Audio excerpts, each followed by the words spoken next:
My name is Attorney Ahmad Cruz, and I have the privilege and the honor of standing beside Mr. Edric Faust during this case. First and foremost, I want to thank you all for your sacrifice and taking time away from your families, your jobs, and your very important matters to sit and listen to the evidence the state presents in this case. We intend to get you all home as quickly as possible. Once you have all the evidence that you need to make a decision and not a moment before. First off, you can see on your screens, I'd like to tell you what happened. You all sat through 5 days of jury service and no one ever explained to you what happened. Then we're going to talk about how this is a crime of opportunity, the evidence that you were here supporting that this is not, let me put it this way. You'll hear evidence supporting that this is a crime of opportunity. Then we'll get into Chris Melton's and Tara Baker's relationship and what the evidence will show there. That is going to be very important in this case to understand what was going on with Miss Baker and Mr. Melton before she passed.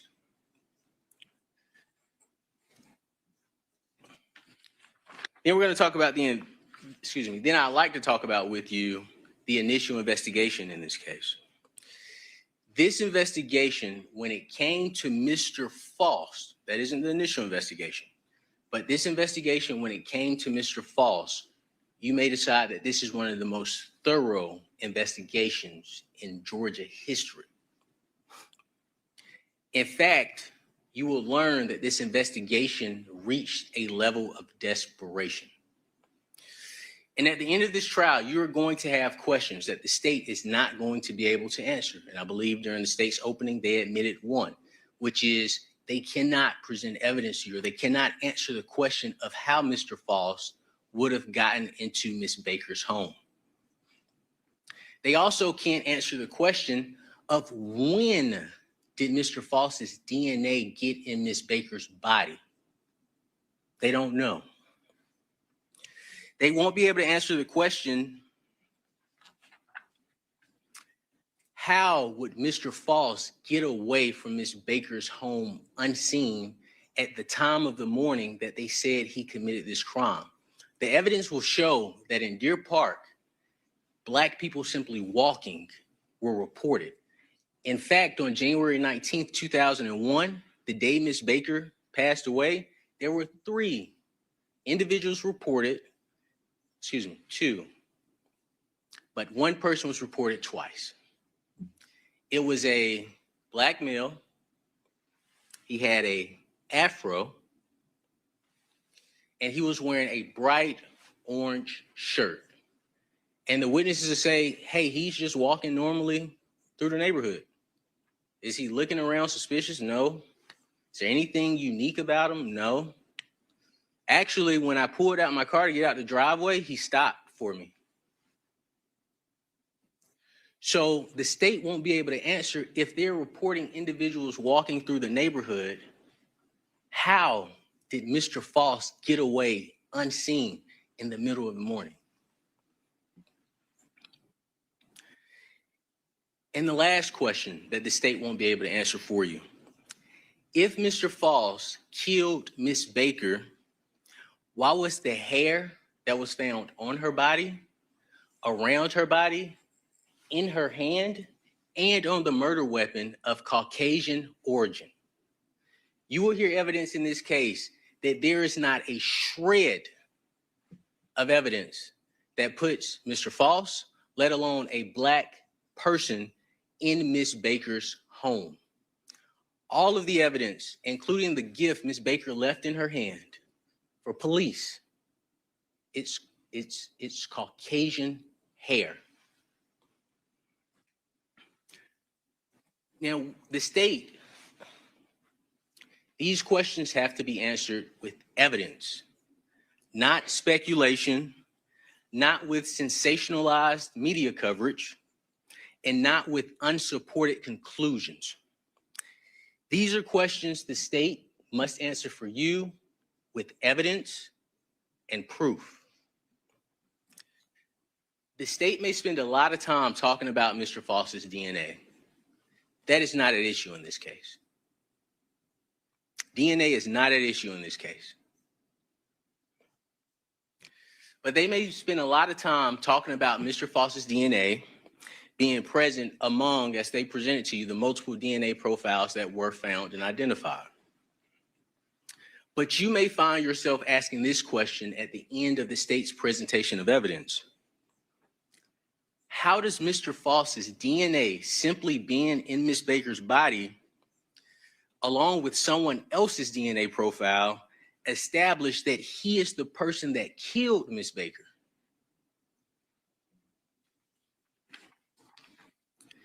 And this is why you all are here today. This is why we are here today. We're not here to talk about, and the state is going to present this type of evidence. We are not here to talk about how bad of a person Mr. Foss may have been, how horrible of a boyfriend he may have been. That's not evidence in regards to what they must present to you to prove that Mr. Foss is the individual that committed these acts that they've chosen to charge him with in the indictment. We're here to talk about and find out whether the state's evidence proves beyond a reasonable doubt that Mr. Foss committed the crimes that he's charged with. That's it. That is why we are here. And in this trial, the question is not who killed Ms. Baker. That is not the question that anyone is asking you to determine. But again, the question is simply, does the state's evidence that they present to you prove that Mr. Foss, proves beyond a reasonable doubt that Mr. Foss is the person responsible for burglarizing Ms. Baker's home? He's charged with burglary in the indictment, sexually assaulting Ms. Baker, and killing Ms. Baker. That's the sole question you have to answer. Not who did it, just does the state's evidence support beyond a reasonable doubt that Mr. Foss is the person that committed this crime? And that's the key issue in this entire case. And you may get distracted by emotion in this case.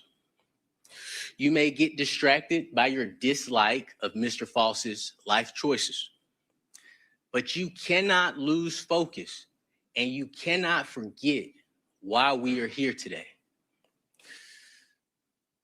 You are here on a murder, a rape, an aggravated sodomy, and a burglary case. You're going to learn that this is not a case of stranger on stranger violence, but rather a case of interpersonal violence. Interpersonal relationship violence. But you cannot be distracted. You can't be distracted. The reason we all chose you is because we thought you were the best jurors to sit on this case. You would not be distracted by emotion, and you would let the law guide you and come to a just decision. The death of a person is a horrible, horrible tragedy, and no one in this courtroom would tell you otherwise. We are not the media. We don't have the opportunity to speculate and draw in viewers. We don't have the opportunity to sensationalize this case of Ms. Baker's life. And that's what we're going to talk about during this trial, is Ms. Baker's life. We're going to show you what Mr. Foss looked like in the year 2000.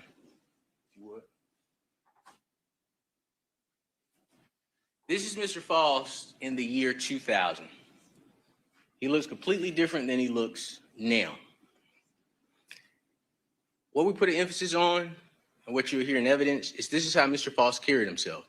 He was a very well-dressed, clean-cut individual. He wore jewelry. He drove nice cars. We expect the evidence to We expect the evidence to show that. We're also going to show you a picture of Mr. Foss on February 8th, 2001, which is about 2 weeks, 3 weeks, 2 or 3 weeks after Ms. Baker's death. This is Mr. Foss about 3 weeks after Ms. Baker's death. Without a haircut, obviously, without his jury in, but this is a picture of Mr. Foss. And the evidence will show this is how Mr. Foss looked after Ms. Baker's death. In 2001, the evidence will show that Mr. Foss was a 25-year-old bar-hopping playboy. You will hear for some of Mr. Foss's ex-girlfriends, particularly the state will call Miss Brenda Sweeney. And you will learn in this case that the state, Miss Elizabeth Bigham, she will testify that she's reviewed every single document in this case file. And based on her review of that information, what you will learn is that Mr. Foss did not stay at 350 Cooper Road. Mr. Foss actually stayed in Knollwood Apartments with his girlfriend, Miss Brenda Sweeney at the time.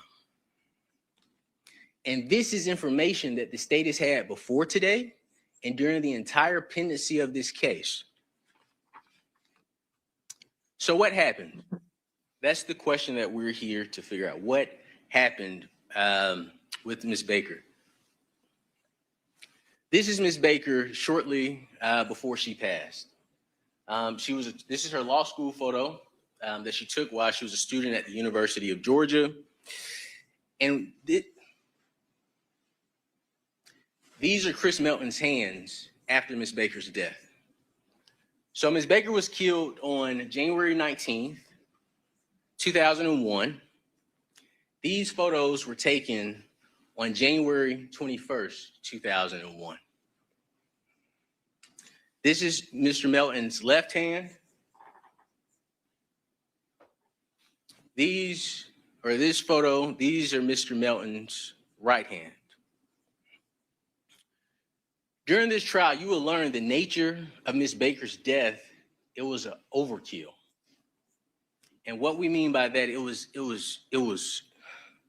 terrible. That's the best word I could use. It was terrible. It was a horrible death. Ms. Baker was not only unalived, but the person who did this to Ms. Baker, they beat her, they punched her over and over and over again. And you will hear from the medical examiner the injury she had to her face. Her eyes were swollen and blackened. And then this individual, and we don't know the order, but this individual, this sick individual, then took Ms. Baker's printer cord and wrapped it around Ms. Baker's neck. And he laid on top of Ms. Baker as he pulled the opposite ends of that printer cord, strangling her. That individual, at some point, again, we don't know the order that this took place, but these are the things that took place.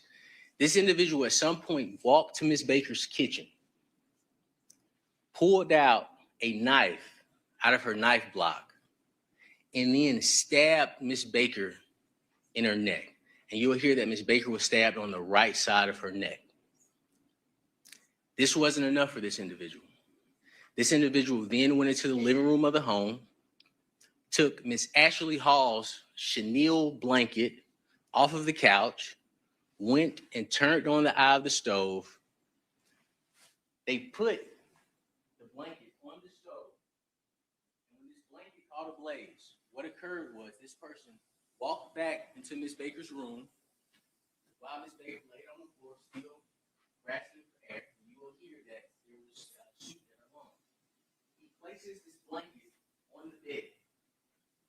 And then this person takes your laptop. You will hear back in 2001, laptops, cell phones now are like laptops. Back in 2001, laptops were like cell phones. They would have all your personal information. But this person takes her laptop, he then closes her door, locks it, goes to her bathroom door, and you saw a picture of it in the States opening, closes the bathroom door, locks it, and takes his time to clean up Miss Baker's state mentioned in their opening, this person wiped down the door. This person wiped down the stove handles. This person wiped down the back door. This person wiped down the window sill. And when firefighters obviously fired a couple of hours later, the fire burst through the roof, you will hear from firefighters that in order to get in this home, they had to kick in the door. And it was deadbolt locked. And the type of doors you'll learn that Ms. Baker had, the top lock has a key that you can put in. You have to unlock it to unlock the deadbolt. The bottom lock from the inside, you can just twist it. They have to kick in the front door. It is deadbolt locked. And the back door, there's so much smoke, and the state said this in their opening, there's so much smoke in the house, the firefighter goes to the back door to unlock the door, and the deadbolt is locked on the back door. But what you will hear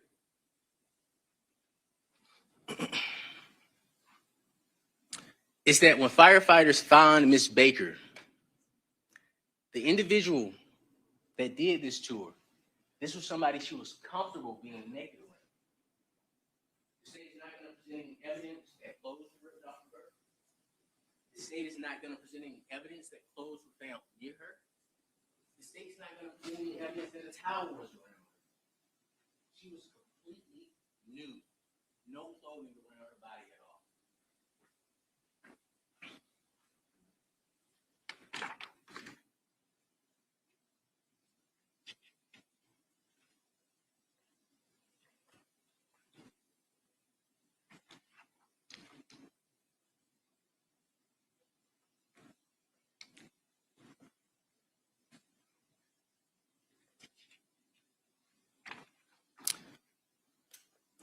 Now, while this individual was strangling Miss Baker, you don't leave the right or your life is that is we intend to present is that Miss Baker was scratching at this individual's hands while he was trying to strangle.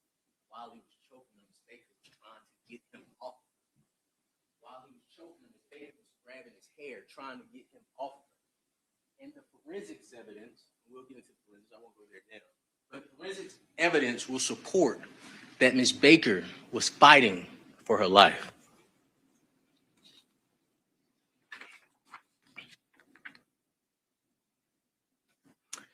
Now, I mentioned the back door, that the back door was deadbolt locked. You will hear from a young lady by the name of Miss Kishana Armstrong. She's Ms. Baker's niece. Okay? Ms. Baker stayed at 160 Fund Drive. Ms. Armstrong stayed at 140 Fund Drive. So if you're looking at this map, Ms. Baker's home is here where the blue tarp is. Ms. Armstrong's home is right here. And what Ms. Armstrong could tell you, and this is the same thing she told law enforcement 20 plus years ago that they ignored, was that, hey, it was 7:45 in the morning. I was going to my car because I had classes. I was getting ready to go to school. And to my surprise, I found it odd that a white guy was running through my backyard with a white t-shirt on and light blue jeans. And Ms. Armstrong is going to tell you,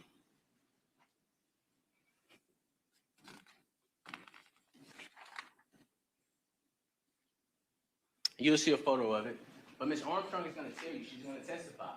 And what she'll tell you is this person, I can't remember the face because it's been 24 years ago. And you'll learn police never followed up with it. They never showed her a photograph of Chris Melton. And as the state said, Chris Melton was the center of the investigation, right? But they never showed her a photograph of Chris Melton. They never gave her a photo lineup. They said, hey, do you recognize anybody in this photo lineup? So what she'll come in and testify to is, hey, I don't remember the person's face. I can't really remember the person's hair, but I do remember the person having the exact same color hair as Chris Melton. That's what Ms. Armstrong is going to tell you.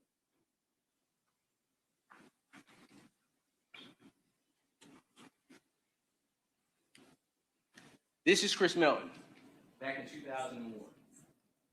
Ms. Armstrong is going to tell you that she can't remember her hairstyle. I can't really remember her hairstyle. I do vividly remember this person's hair color. And what you'll learn is police never even asked her the hair color. They don't even ask her. When they interview her 20 years ago, they don't ask her about the hair color.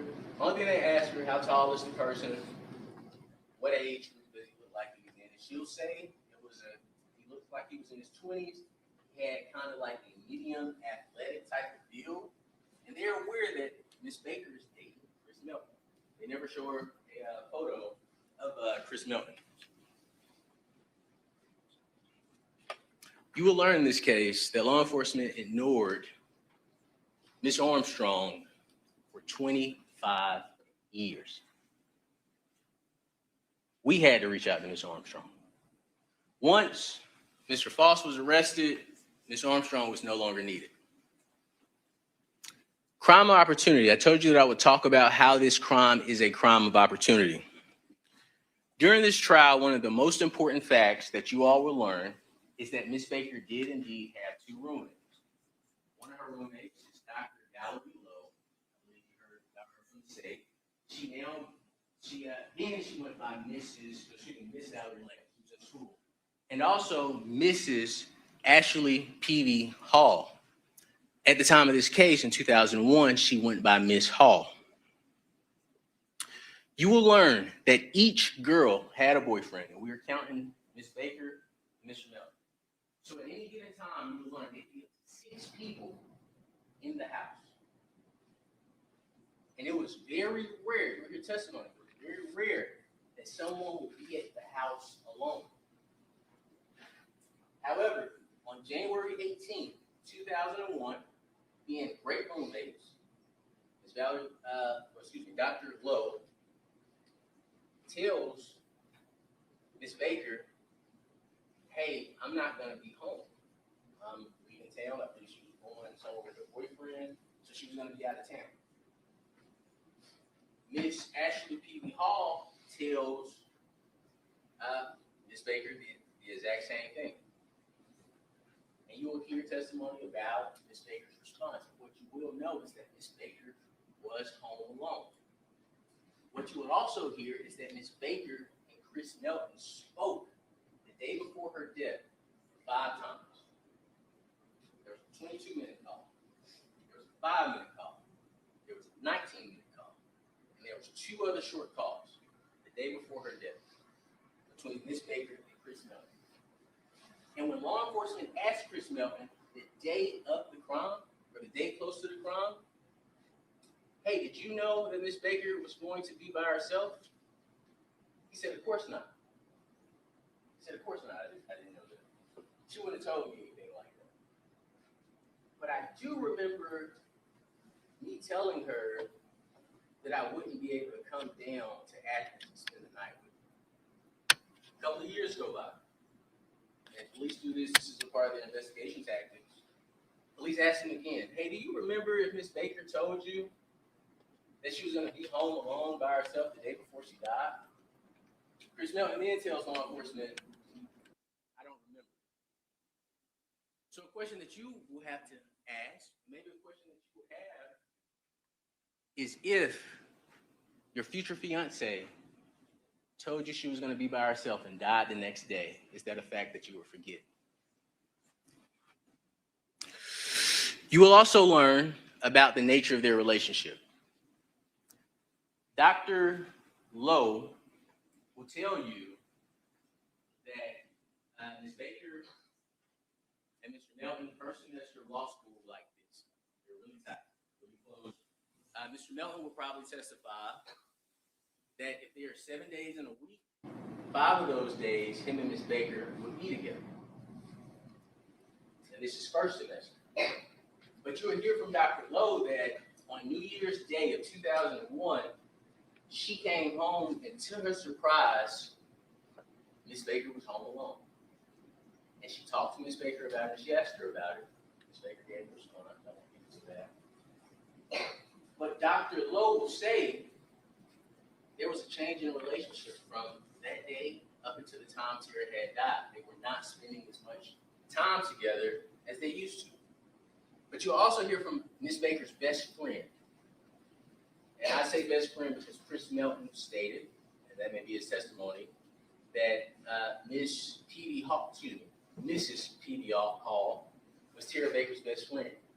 She described the relationship to law enforcement as it's pretty much like watching the normal ending of a relationship. But when law enforcement asked Mr. Melvin about the relationship, Mr. Melvin says, "Oh, everything was fine. She was my borderline fiance when we were about to get married." It wasn't until 5 months later, in June, when law enforcement approached Mr. Melvin and said, "Chris, we heard about a fight that you and Tara had the week before her death. Do you know about that?"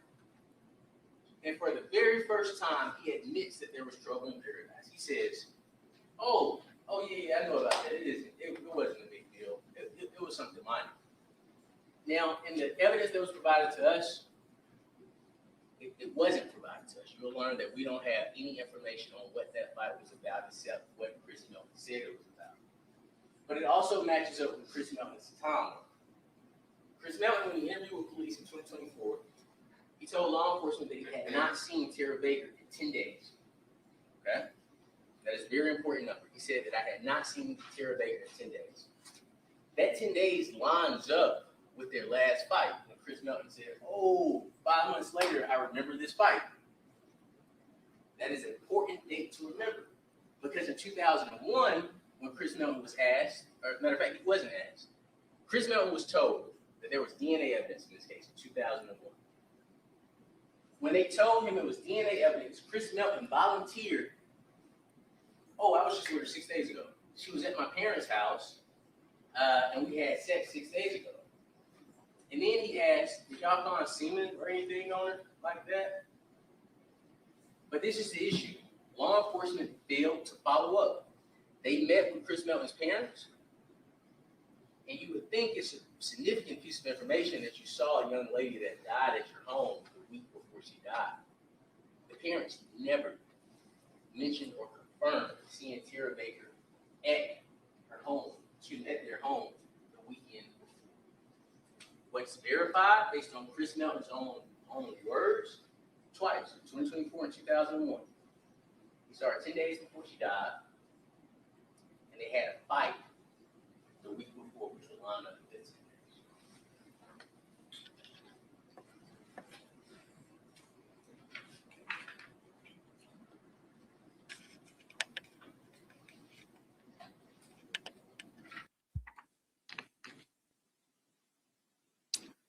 I promised you that I would talk to you about Chris and Tara's relationship.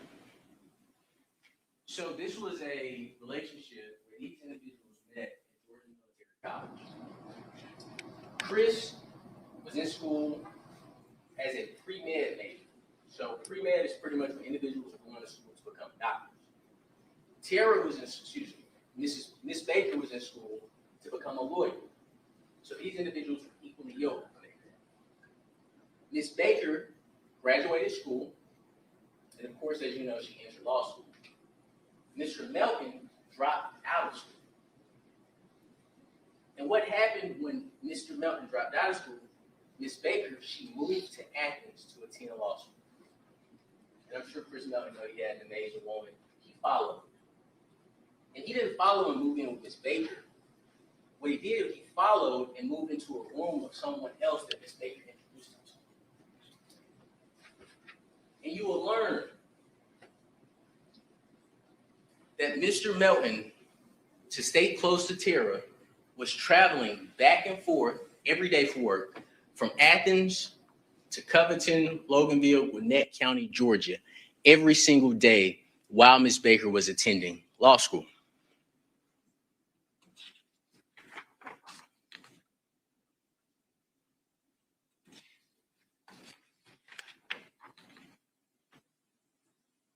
You will hear that towards the end of 2000, as I mentioned, that Miss Baker was distancing herself from Mr. Melvin, and she was developing a friendship with another individual, an individual that was in her profession. Her roommates will also tell you that the relationship with Mr. Melvin was coming to an end. Now, this is the biggest thing I want you to focus on during the closing. During the evidence. It's Chris Melvin's behavior after Miss Baker died.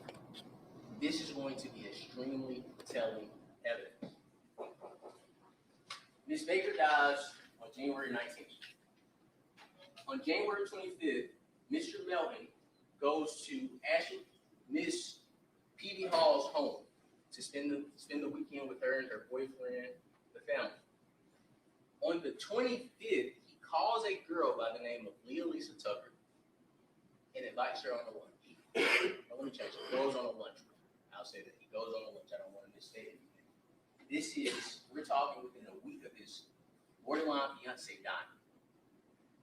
Then on this next day, after he set up a lunch with Miss Lisa Tucker, he then calls a woman by the name of Holly Hufford and sets up a lunch with her as well. And Miss P.D. Hall went to this lunch with Chris and Miss Holly Hufford. And she took her boyfriend at the time, Chris Hall. And what she'll tell you, or what the evidence will show, is that during that lunch, Miss P.D. Hall witnessed Mr. Melton flirting with Holly Hufford and even rubbing Miss Holly Hufford's back a week after his girlfriend has just died. And when Miss Ashley P.B. Hall says, all right, me and Chris are leaving, Chris Hall, her boyfriend is Chris Hall, me and Chris are leaving, Mr. Melton explained to them that he was going to stay and hang out with Miss Hufford. And this, again, is within a week of his borderline fiance being brutally murdered.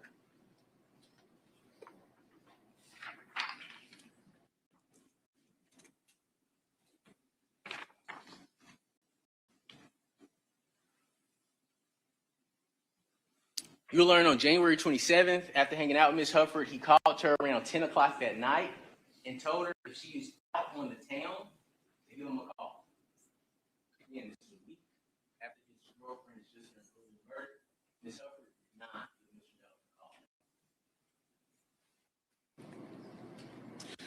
You'll also learn that there was a candlelight visual for the woman that Mr. Melton claimed he loved, and that he experienced death. Death is like this, losing in an instant. There was a candlelight visual held for this baby. And instead of going to that candlelight visual for Miss Baker, for his girlfriend, Mr. Melton told law enforcement, because they had to confront him with this information. This is nothing that he told law enforcement. They confronted him with this information. Mr. Melton told law enforcement that, yeah, I knew about the candlelight visual. I knew about it for about 4 days. But, Lauren, she already had these tickets to this country concert at Turner Field. And, she told me that she talked me out of going. She said that, Chris, that isn't somewhere you need to be. So instead of going to his girlfriend's, if they were still together, his girlfriend's candlelight visual, he went to a country concert at Turner Field with two other couples. It was him and Laura Sherling. It was Laura Sherling's mom and dad. And it was also another guy and gal couple.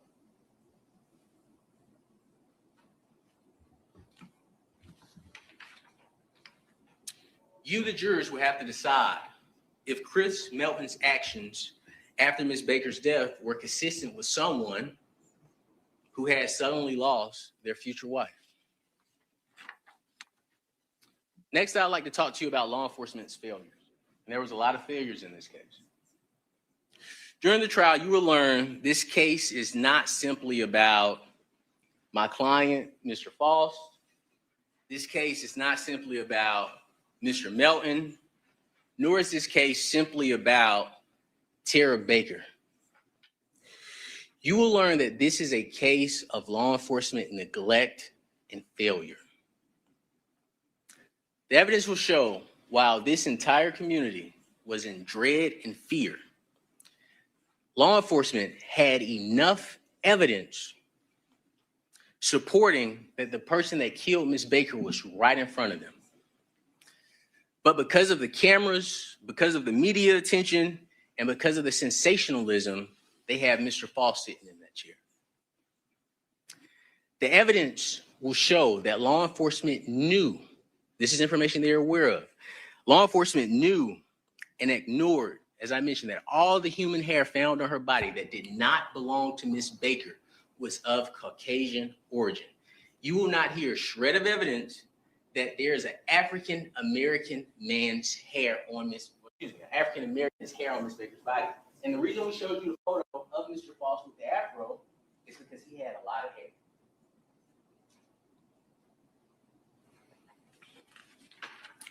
The evidence will show that law enforcement conducted a DNA test. A DNA test was done. This isn't the first DNA test. A DNA test was conducted on a pubic hair found on Ms. Baker's butt.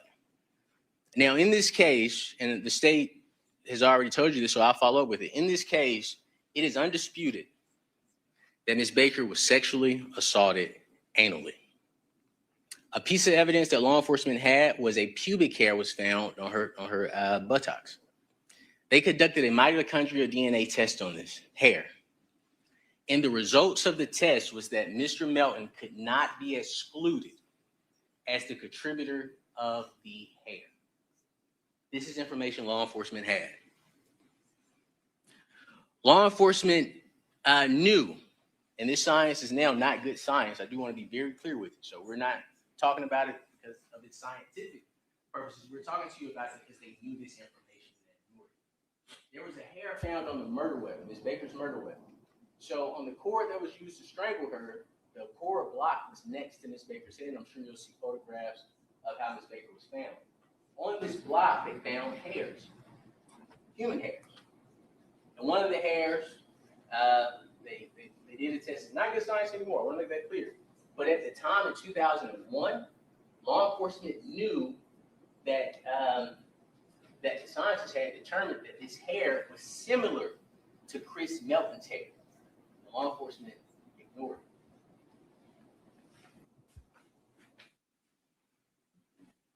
it. Law enforcement knew and ignored, and the state has already told you this, there was no evidence of forced entry in Ms. Baker's home. They talked about a window. This is what you will see in the evidence.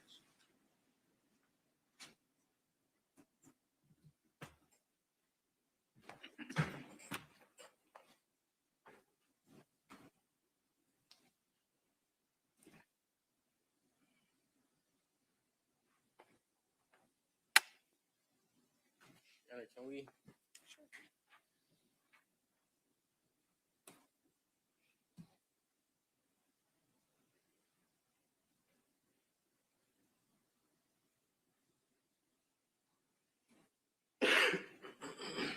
This is the window that the state talked to you about. It's not the best picture, but what you'll see is there's a screen in this window. Because they could not figure out how the person got into the home, they started going around the house and they saw a bent screen. You will hear they saw a bent screen. And because the screen is bent and in the window, they assumed, hey, maybe this person broke in the house by taking the screen down, lifting up the window, lifting up the blinds, climbing into the window, committing this crime. Then because the doors are locked, they climbed back out the window, let the blinds down, close the window, then put the screen back in place. And I'll show you a closer picture of what you will receive in evidence of that screen. That's a closer image of it. And this is one more image of that screen as well. And it's just showing the shape it was in when law enforcement saw this screen window. That's the outside. Now we're going to show you the inside, and this is what you'll see in evidence as well.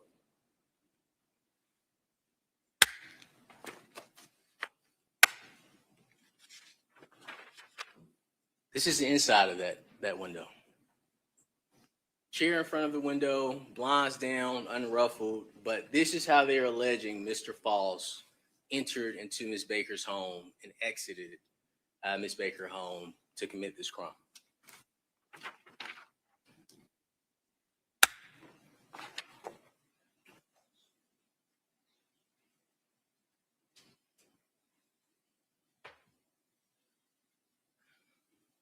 The law enforcement ignored that there was no signs of forced entry into her home.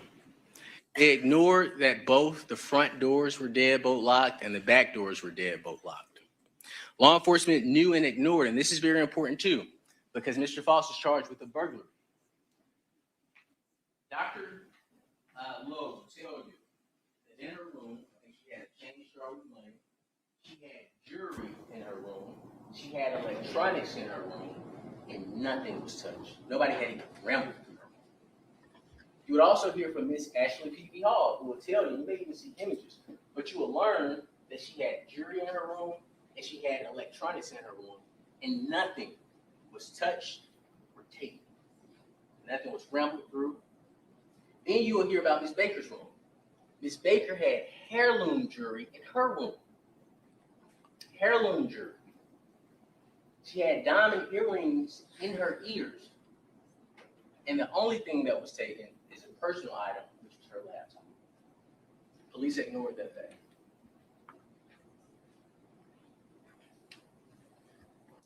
Law enforcement also ignored, and well, let me say this. So we don't have to prove anything, right? We don't have to present evidence. The state has to answer the questions when it comes to this case. There are no questions that we have to answer.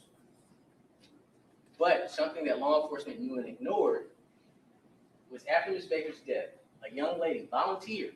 She called in to law enforcement and said, hey, I believe Ms. Baker was out at a Mexican restaurant with me the night before her death. This young lady's name is Jessica Gann. And we're either get it through Ms. Gann or we get it through the law enforcement officer she told it to. But she said, hey, Ms. Baker was out with me the night before she died. She said, we're at a Mexican grill, and, I don't know if it's her, but I believe it was her. One girl, she was talking about law school. I think I heard her.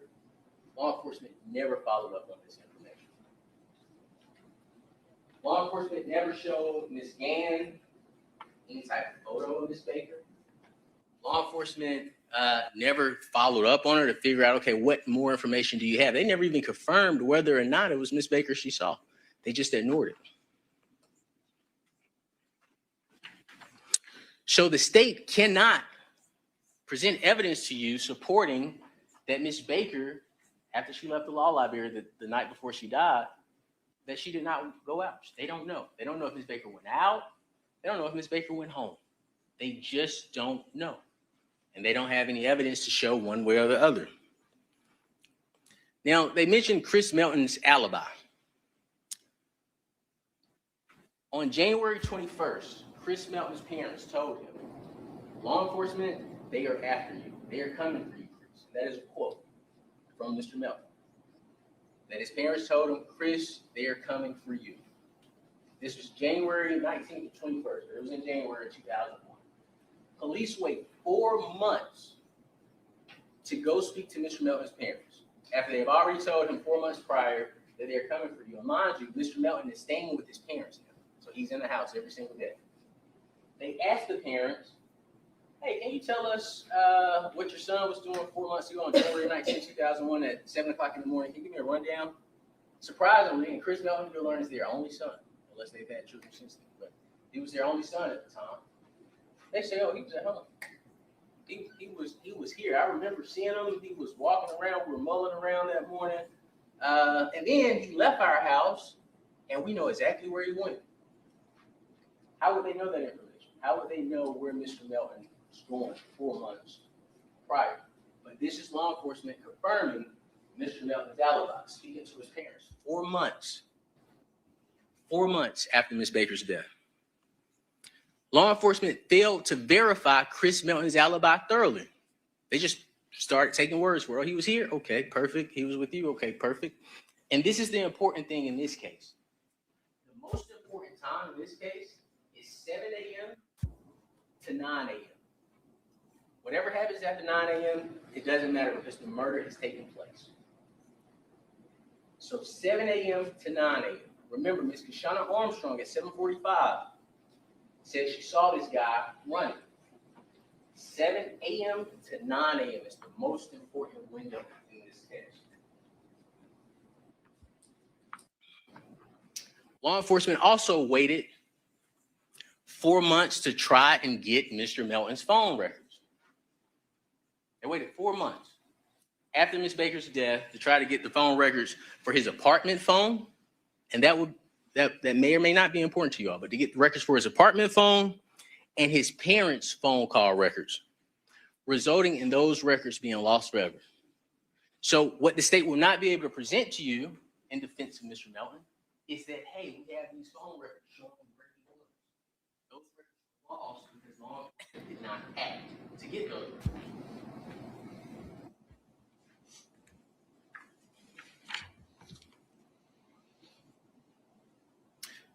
This is the most important thing. So they showed you all a map of Miss Baker's home at Cooper Road, and they showed you where Mr. Foss's home is located. Y'all remember that? It's in the box? Okay. This is what law enforcement, this is what you want here. They did a neighborhood canvas. They had a roadblock, all this great stuff. Things you want here. One, they did not talk to the residents on the other side of their park. They could have simply went to 350 Cooper Road and knocked on the door. And they would have had all the information they needed about Mr. Foss because, as they mentioned, 350 Cooper Road was his stepmother's home. So she could have gave them all the information they needed. Two, law enforcement was aware, because you would hear Ms. Dinkins say that, hey, I've looked at every document in this case. They were aware that Mr. Foss or his grandmother, if they notated, I don't know how familiar their notes were, but those were not two individuals that were notated as individuals that they spoke to around the time of Ms. Baker's death. But this is a fear of theirs, because if they're saying that Mr. Foss stayed a block away, they're basing that on him saying, hey, I stayed at this address for a year. But again, they didn't go and interview those folks. They interviewed people in Deer Park, in the neighborhood that Ms. Baker stayed in.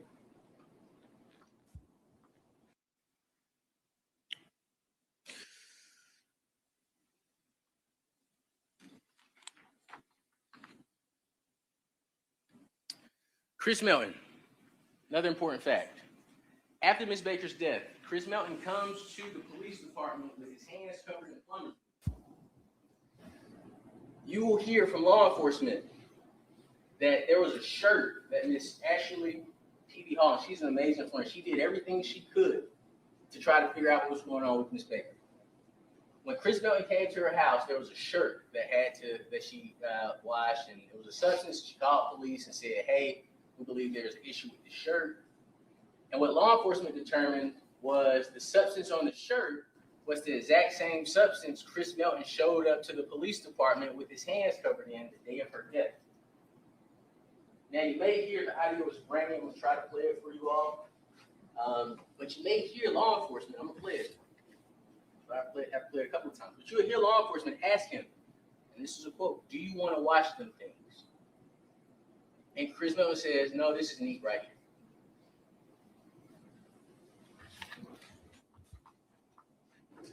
They never searched Chris Melton's apartment. They never searched Chris Melton's car for blood. There's a gentleman you'll hear about by the name of Lindsey Baker. He begged, you'll hear, he begged law enforcement, search his car. Did you search his car? Did you search his car? But what you'll learn is, and the state already told you this, when Chris Melton came to Athens, he didn't bring his truck back. He rode in Josh's truck. And law enforcement never searched his car for blood. They didn't care. You won't hear evidence presented by the state that they searched Mr. Melton's car. You won't hear evidence by the state that they searched Mr. Melton's apartment. You won't hear evidence from the state that they searched Mr. Baker's parents' home.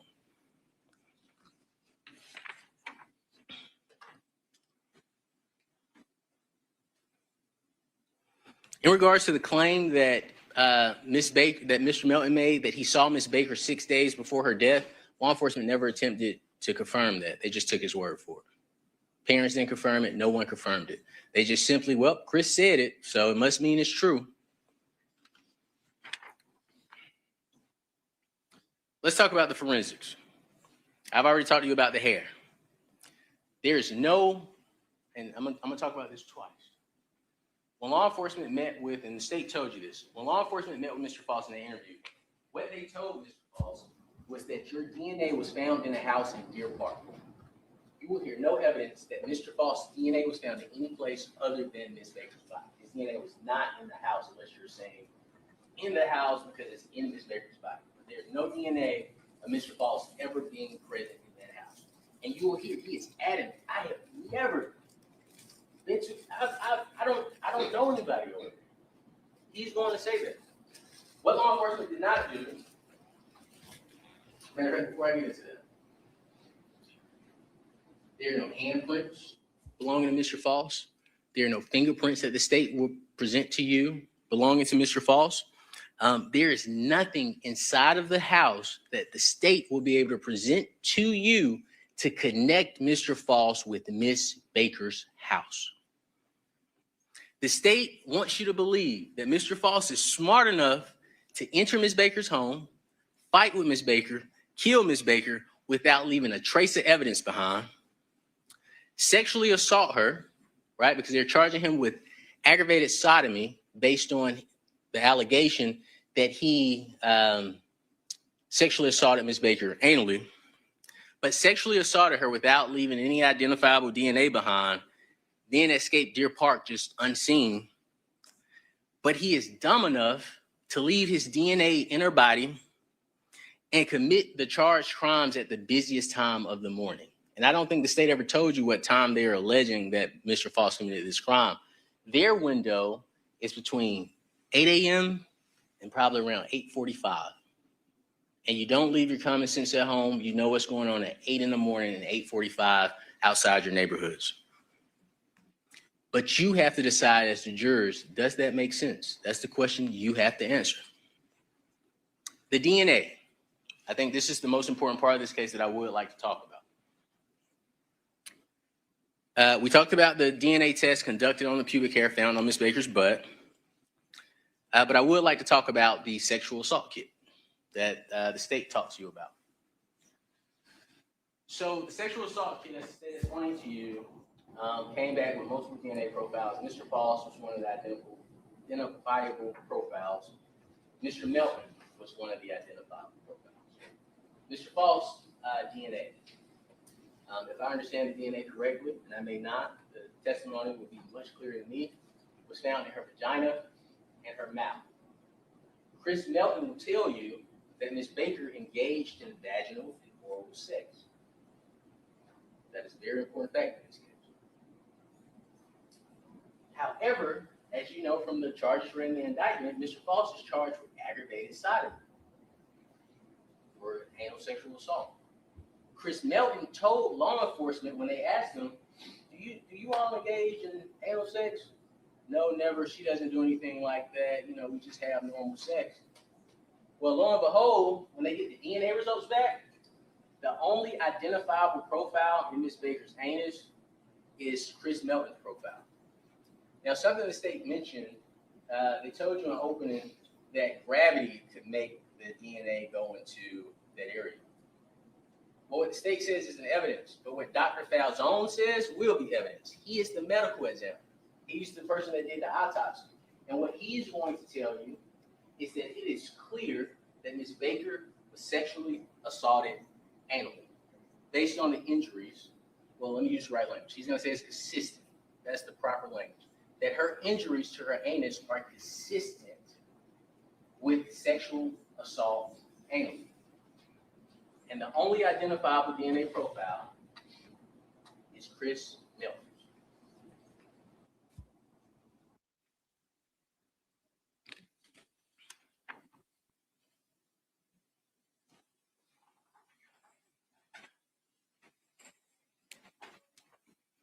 The state will not present any evidence to you supporting that Mr. False ever engaged in anal sex with Ms. Baker.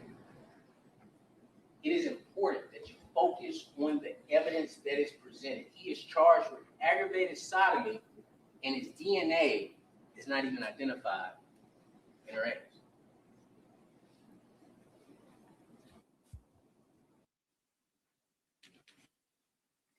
There is no evidence supporting that Mr. False had anal sex with Ms. Baker anytime or anywhere. The state will not be able to present evidence supporting that Mr. False and Ms. Baker engaged in that act. Now I would like to talk to you about what I call directing the investigation. You will learn that once law enforcement became aware of Mr. Melton's DNA in Ms. Baker's body, they learned that information that Chris Melton had previously told them was false. Okay? You heard the state tell you that DNA typically in certain places only lasts about 5 days. I left out a place. Mr. Melton's DNA was also found in her vagina as well. So his DNA was found in her vagina, anus, Mr. Falls' DNA was found in vagina and mouth. Okay. But you will learn that this DNA of Chris Melton's, as the state said, only lasted about 5 days. When law enforcement interviewed Chris Melton, they asked him when was the last time you saw her. He said 10 days, which I said was in line with their fight that he was approached about in June of 2001, the week before her death. Law enforcement says, well, look, and I want to make sure I say this correctly. Instead of interrogating Chris Melton and confronting him and saying, hey, you've been dishonest with us, something's not right here, we've seen the picture of your hands, what law enforcement tells Mr. Melton is they sit down and meet with him. And you're going to hear from the lead detective in this case, Elizabeth Bigham, that she asked Chris, and this is a quote, so was there ever a time in those 10 days, leading up into her death, that y'all just had a quick booty call or met up real fast or anything like that? Chris Melton responded, no. She knew what the DNA evidence was telling her. Ms. Bigham then tells Chris, I need you to be 150% honest with me. And I know that what I'm about to ask you, and I emphasize this language, is not what has been said for 23 years. And that may hinder you from wanting to be honest with me. But you've got to be honest with me. She then tells Chris Melton, look, your DNA would only last in her body 2 to 3 days.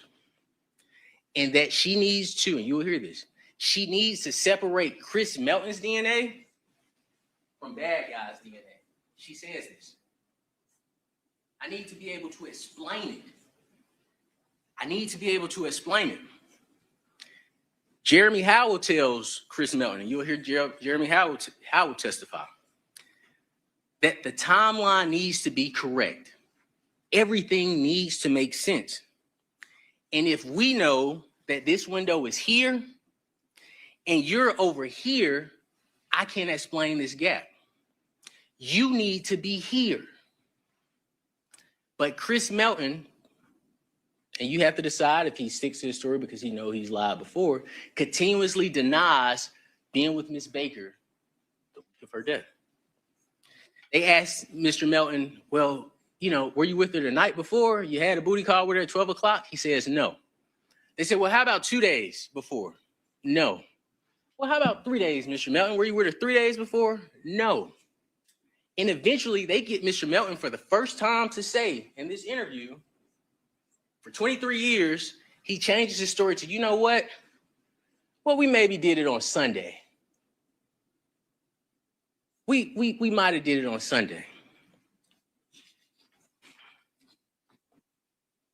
And then Elizabeth Bigham tells Chris Melton in this interview, not an interrogation, in an interview, I think we just have to be able to explain it. I think we just have to be able to explain it. And that is our job, is to explain it. So we can then go after the one that we think did this. She laughs. I mean, and the evidence will show Mr. Falls is the individual that she was referring to. My client. When Chris continues to refuse to put himself and Miss Baker together, Miss Bigham, she says, if you're like, you know what? I effing lied about it 23 years ago because I was a scared, terrified kid. And you're right. I had a booty call with her that night. I left at midnight and I don't know what happened after that. It'll be, thank you. Have a nice day. We'll let you know what happens.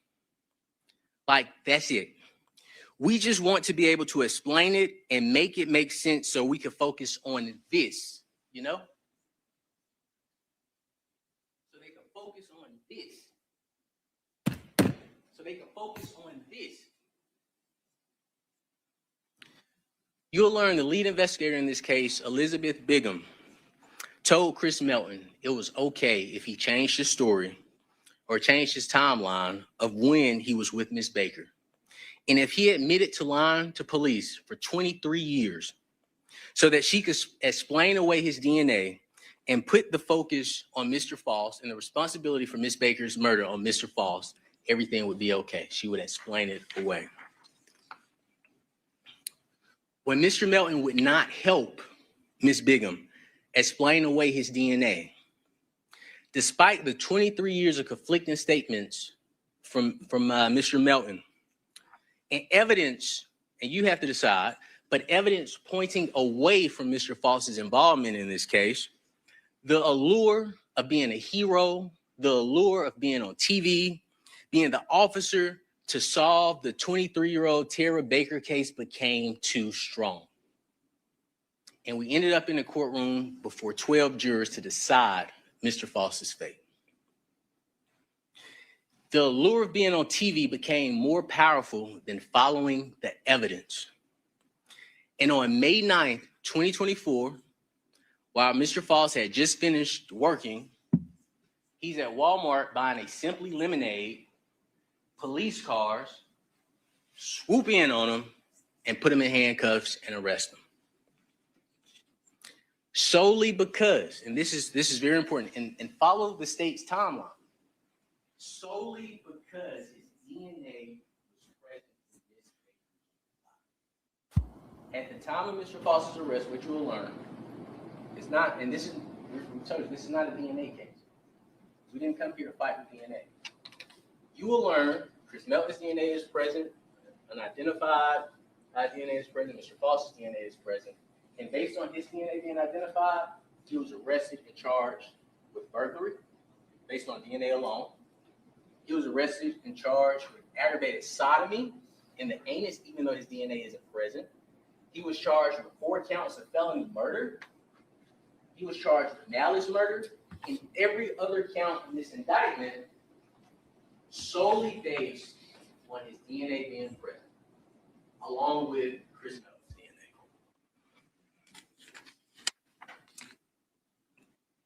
Let's discuss the state's evidence against Mr. Falls, and I thank you for your patience. Do you all need a break? Let's discuss the state's evidence against Mr. Falls. To meet its burden of proof to establish beyond a reasonable doubt that Mr. Falls killed Ms. Baker, the state is going to rely on, they're going to present evidence of Mr. Falls' DNA being present. Okay, that isn't anything we're fighting with. As I told you, Mr. Falls' DNA profile was not the only DNA profile present, but these are the questions you have to answer, or the state has to answer. Mr. Falls' DNA profile being present does not tell you why this crime occurred or how this crime occurred. And you have to ask for that evidence. It does not tell you when the contact happened. And we don't know. It's been 24 years, 25 years. They've charged him with rape. They have to present the evidence that it was rape. The only thing that we could possibly say that you're here in the testimony in this case is that maybe when she was out at the Mexican restaurant, we don't know because they never followed up on it. They came into contact. We don't know. But that's a question the state has to answer. If you're saying it's rape, explain to us why his DNA is there. If you're saying it's rape, prove it. It does not tell us how the contact between Miss Baker and Mr. Falls took place. Jack, if we can approach. May first.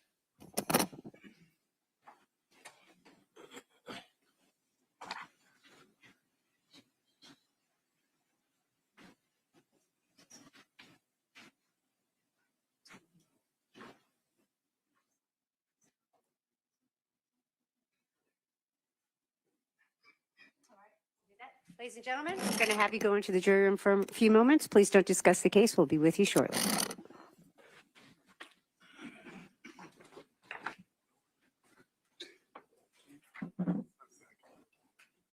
The 10-day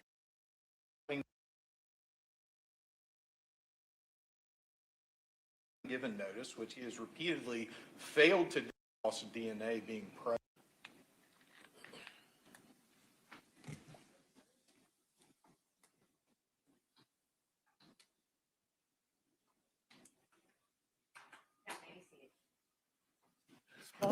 you have a motion?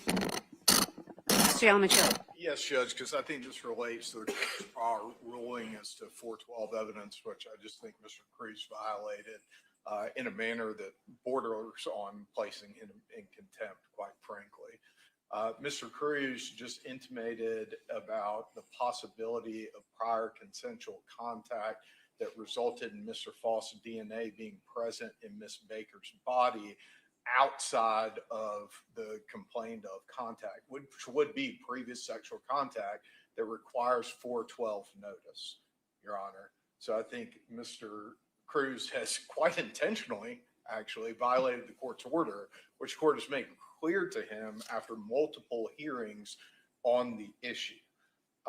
And so I'd like the court to instruct Mr. Cruz that that's, again, I guess for the third time now, that that's a wholly inappropriate suggestion to raise in any manner before the jury without having given notice, which he has repeatedly failed to do during the deadline set by the court, or from the point at which the court reiterated the fact that he had failed to procedurally give notice prior to today's date, which would be, well late of the time period in which he would have to do it. It would be 10 days late if he gave it today, but he has not. I would say further to the court that Mr. Cruz has represented to the court that he has no evidence other than what's in the state's file. Now, I guess he's making reference to this random tip that was received that Ms. Baker may or may not have been in a Mexican restaurant, which again doesn't say anything about her alleged contact with Mr. Faust. So there is no evidence supporting this, which is a finding the court would have to make,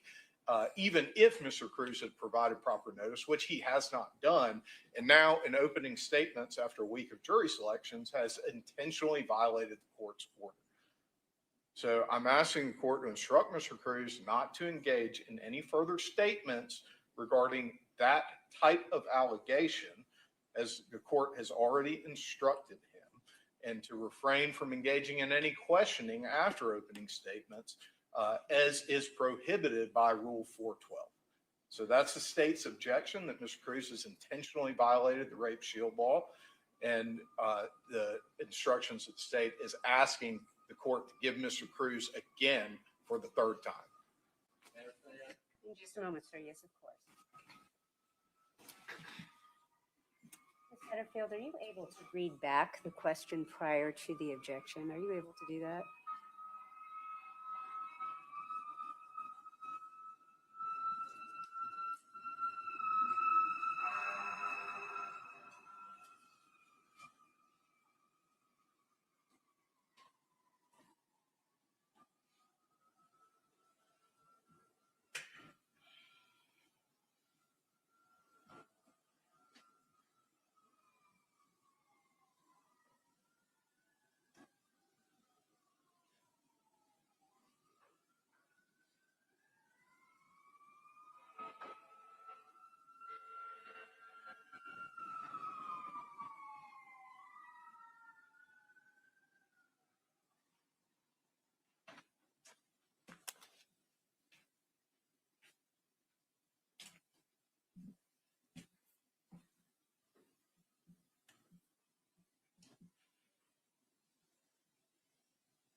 If you would you mind reading that to the court? Thank you.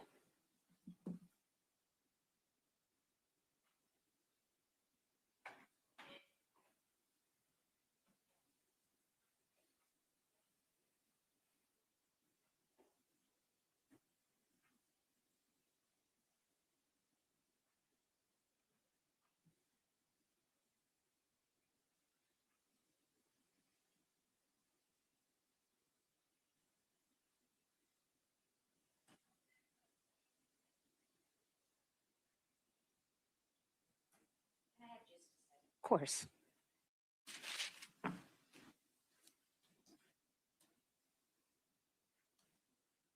Something I'll let Mr. Cruz respond if you can. Something I'll let Mr. Cruz respond. If you can't find it, that's fine. I am going to go back on the record when you're ready.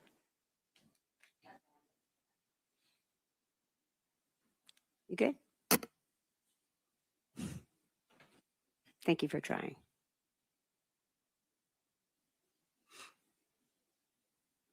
Okay, thank you. Mr. Yalamanchili, please tell the court exactly what you feel, the words that you feel Mr. Cruz deliberately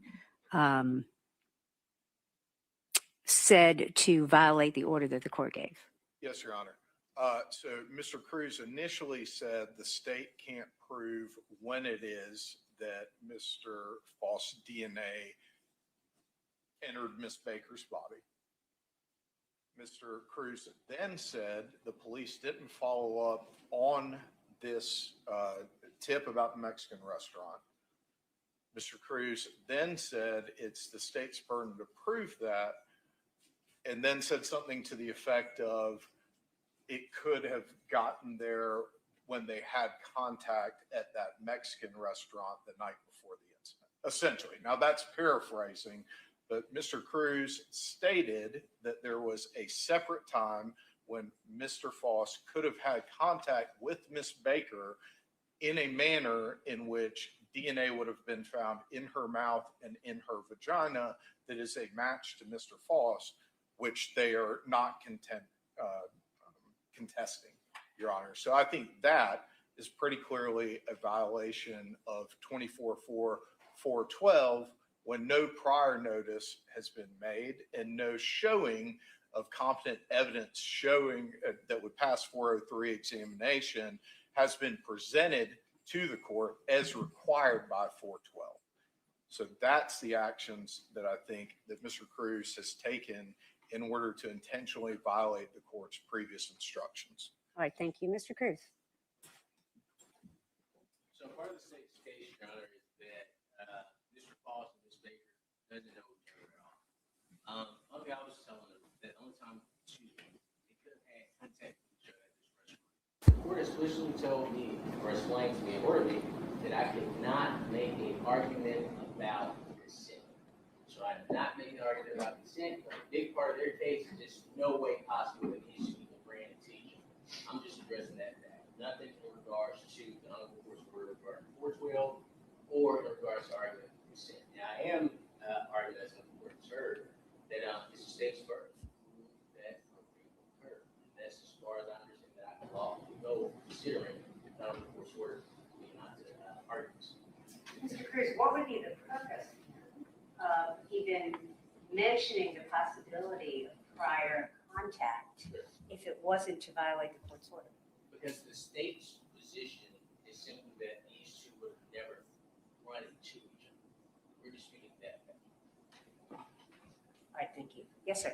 And Your Honor, since it is my motion, that is a complete and total misrepresentation of what just happened. Mr. Cruz was talking about the DNA and the fact that the state's contention is that the DNA came into Miss Baker's body when his client was raping, sodomizing, and then murdering Miss Baker. And then said, alternatively, that could have happened if they had run into each other at this Mexican restaurant the night before in the context of where the DNA came from. So the idea that this is just an attack on the idea that Miss Baker and Mr. Foss could have randomly run into each other in some other social setting and that it has nothing to do with intimating that there was some kind of prior consensual sexual contact, something that Mr. Cruz seems to want to create the impression of with, as he says it himself, no evidence existing to support, is a violation of 412. And I don't see how it could be possibly interpreted as anything other than an intentional act on Mr. Cruz's part after repeated instructions from the court that he hasn't followed the proper procedural rules in order to introduce such evidence, and his own statements that would support a finding by the court, even if he had given notice, that there isn't any evidence, much less sufficient evidence under 403 to allow that allegation into the trial of this case. Thank you. Yes, sir. And Mr. Yalamanchili does get the last word. It's his motion, but go ahead. I think the prosecutor's taking my statement, deal and gaps, which is breaching. Your Honor, if there's evidence in the case, if one of their positions is that, hey, these people would have never came into contact with each other, we're allowed to rebut that evidence by saying, hey, they never had contact with each other. I I am not speaking of sexual contact, I am speaking of proximity. The state's position is just simply judge what judge don't like. I put it this way. For the state to get up and say, hey, this attorney should be held in contempt because he made statements about the DNA and saying that, hey, they could have had contact with her. And I didn't say they had sex at the Mexican restaurant. All I'm doing is saying, hey, there's a chance that these two were around each other. I understand the honorable court's ruling, but to get up, object, and say, hey, this attorney should be held in contempt because he intentionally violated the court's order, that is not this. I have not said one time in this open, consistent with the court's order, consistent with my understanding of 412, that Mr. Foss and Ms. Baker have had sex. What I've said is the state may be charging them with this offense, so they have to present evidence to support their allegations. And I've stated multiple different ways, but that is exactly what the position is now. Yes, sir. Anything else? Your Honor, Mr. Cruz just said that it was about the DNA in his response. There is no other way to interpret DNA that is taken out of an oral sample and a vaginal sample that is male DNA other than claiming some sexual act. So I think not only is Mr. Cruz intentionally violating the court's previous orders, he's also being disingenuous in his representation of what just occurred in the courtroom, which the court saw for itself. All right, thank you. That's all. All right, with regard to this particular moment, Mr. Cruz, we have had discussions about this issue. And I am finding that your comments were deliberate, that you are deliberately trying to circumvent 412.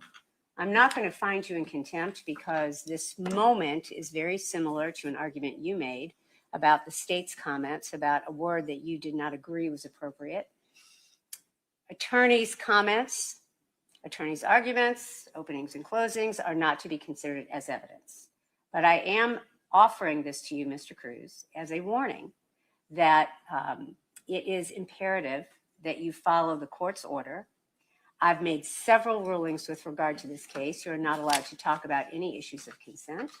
You are not allowed to circumvent 412 without a proper motion. You have not filed a proper motion with regard to 412. If you do, the court will hear it. The state is correct. Even if we do hear a 412 motion, you have to have evidence supporting your motion. It can't just be something that you throw out there and assume that is something that could be properly admitted.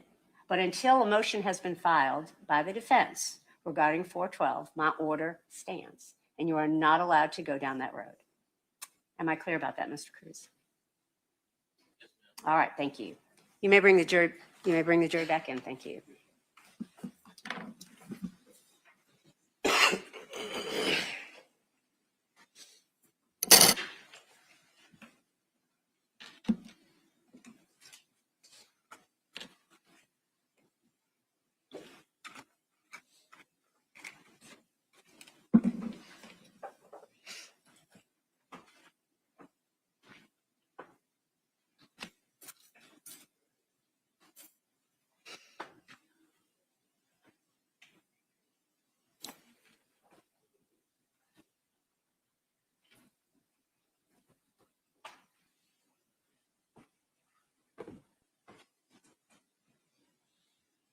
All right, you all may be seated. Thank you. Mr. Cruz?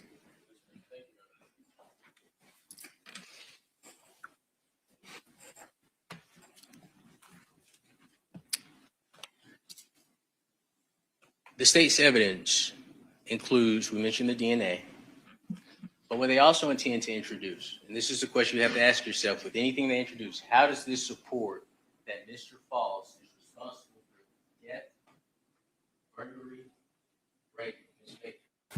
They intend to bring in a long-term girlfriend of Mr. Falls by the name of Miss Brenda Sweeney. Okay? Now, the thing is, Miss Sweeney and Mr. Falls were in a long-term relationship. They are not strangers. Okay? The state won't present any evidence of strangers coming in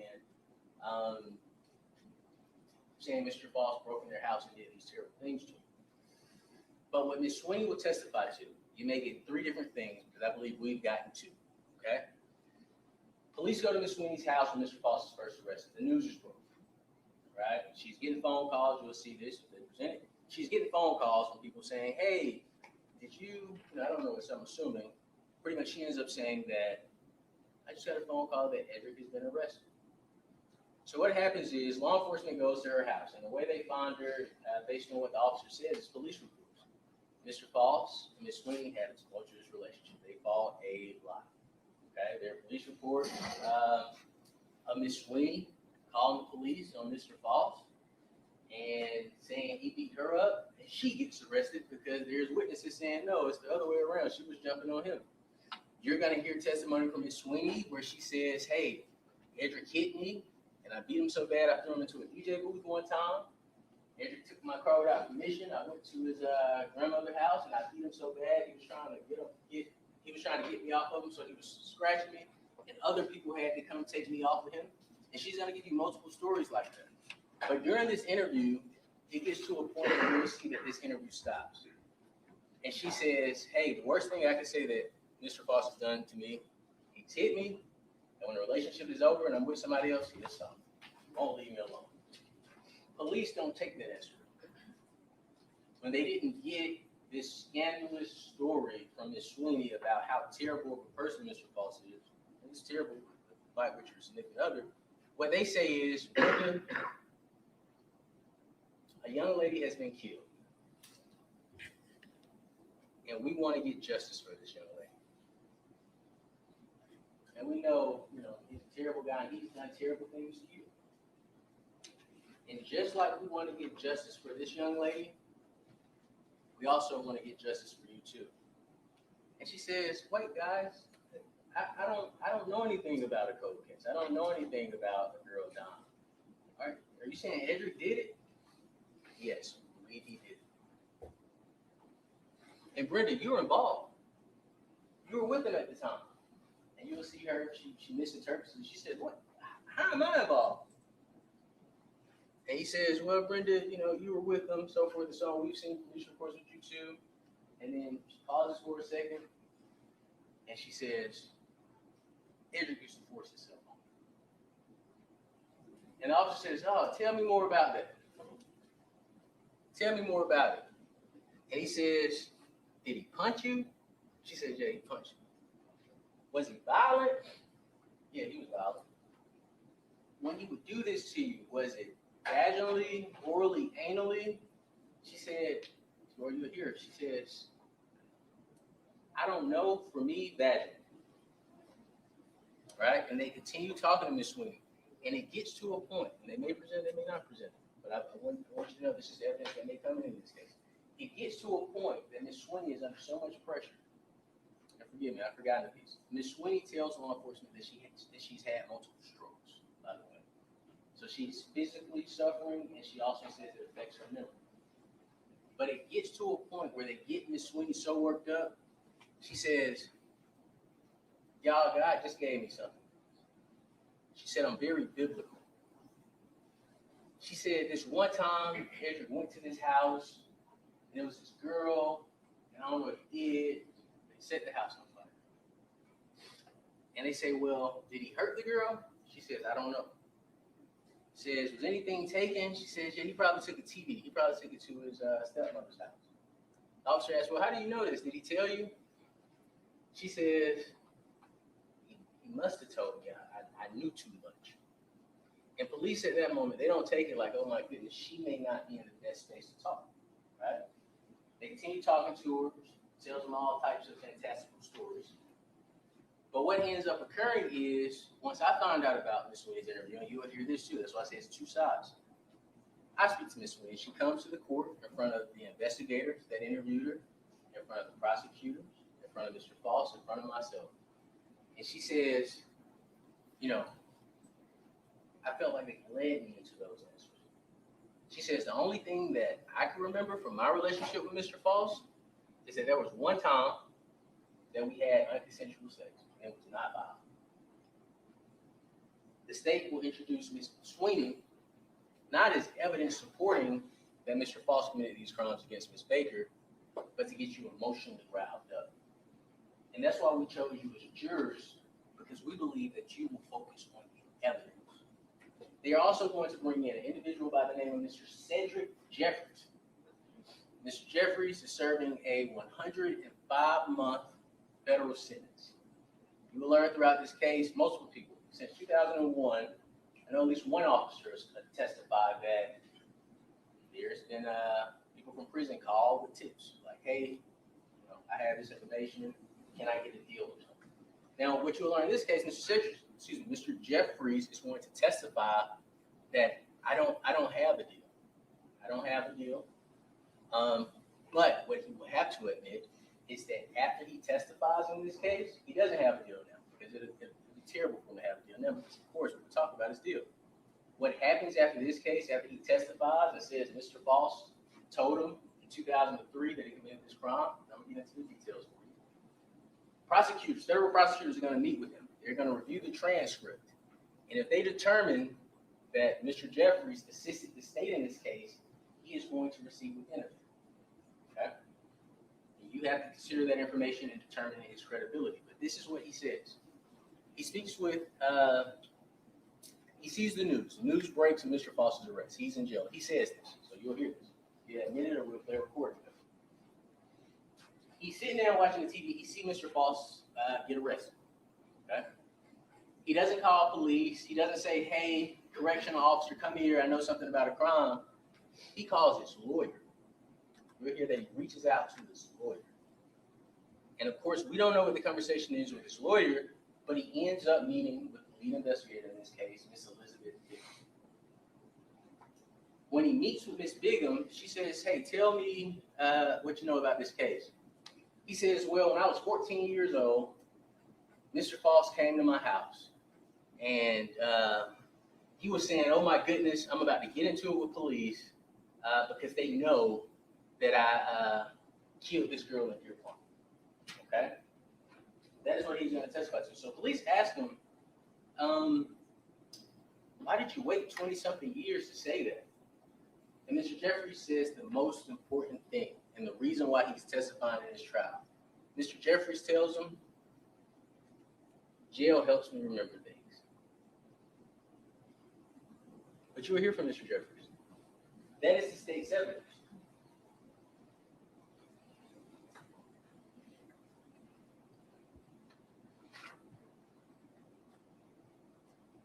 Not a single shred of evidence will place Mr. Foss in Miss Baker's home. And the state has told you themselves, they've admitted it. We don't know how he got into the house. The evidence will show that Chris Melton admitted that Miss Baker had a key to his house. You have to decide if it's reasonable that Miss Baker. I'm going to sustain that. Yes, ma'am. But the state will rely on Cedric Jeffries, who, when he walks in this courtroom, he is serving a federal sentence right now, 104 months. And this isn't the first case Mr. Jeffries has testified on. Now, he may admit it, he may not admit it. But Mr. Jeffries at this time has testified on 2 other cases. He is a witness that gets in on cases and comes and testifies for the state.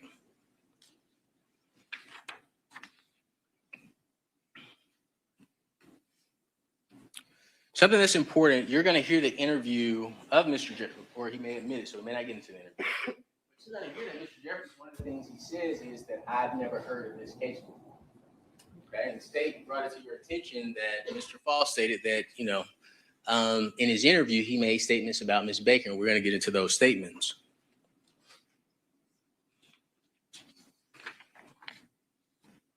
But before I get into those statements, I want to talk to you about sketches you'll see.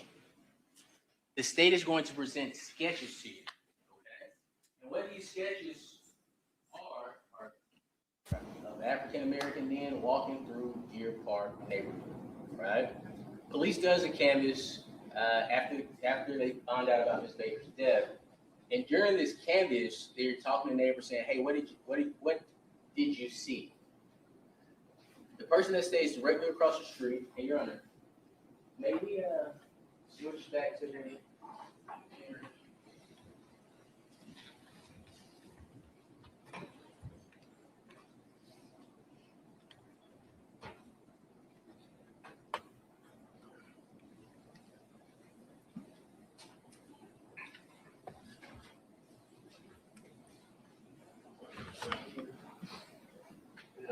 picture, Your Honor. I thought I did, I'm sorry.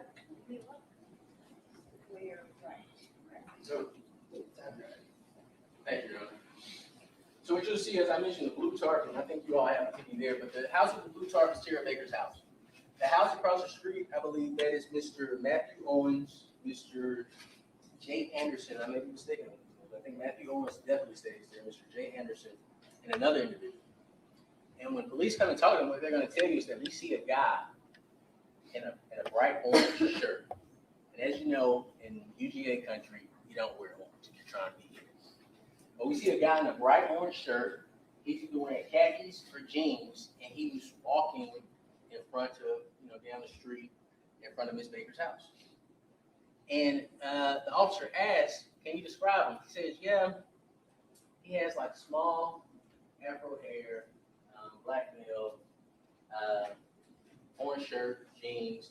They said, "Well, how is he walking?" He said, "He's just walking regular, just walking." But he says, "I leave to go away.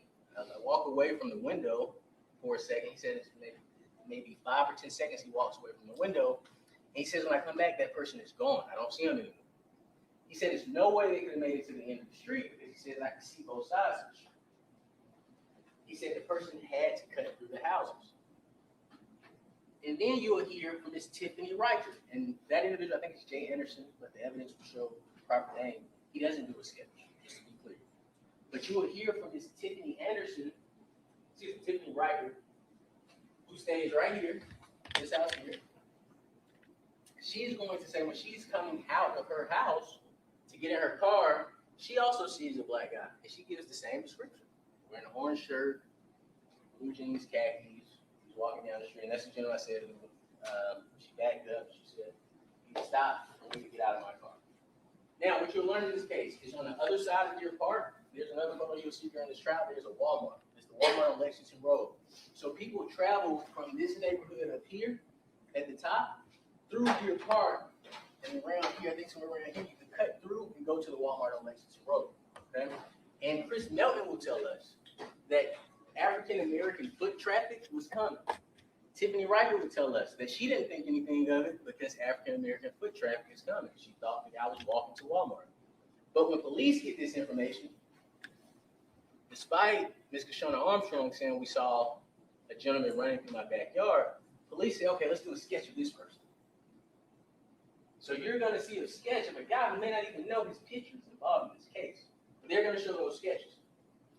But they're also going to show a sketch from a young lady. She was the wife of a tow truck driver. Okay? And the state may change it because I'm about to say it, but the state may try to make this one person. Okay? But it's two different people. She says, "Hey, I see a guy. I was out with my husband. We were picking up a car. I saw a guy walking down the street." She says this guy has a heavy set face.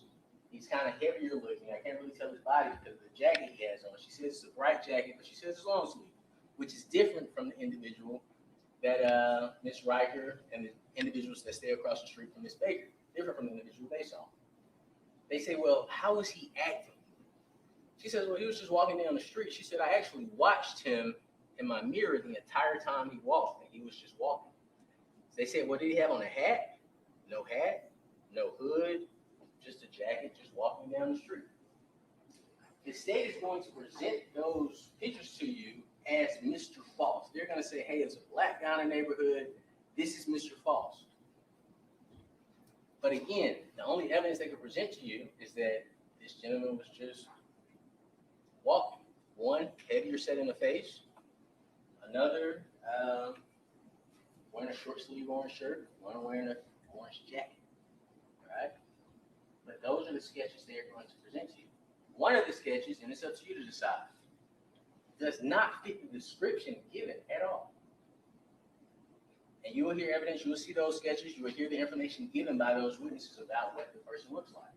But the photo that I showed you, Mr. False with the hair, they're going to say, "Hey, this is Mr. False with his hair, and these are the sketches." Ask questions about the sketches. Look at the sketches. Listen to the information that the state gives you about the sketches. And just to make sure I'm clear, the person that was reported walking in front of Ms. Baker's house, our position would be this is the same person that Ms. Riker Saw it coming down this way, just for clarity.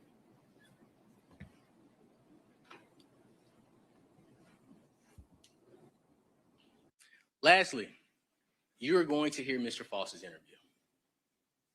You're going to hear what Mr. Foss himself said about this case.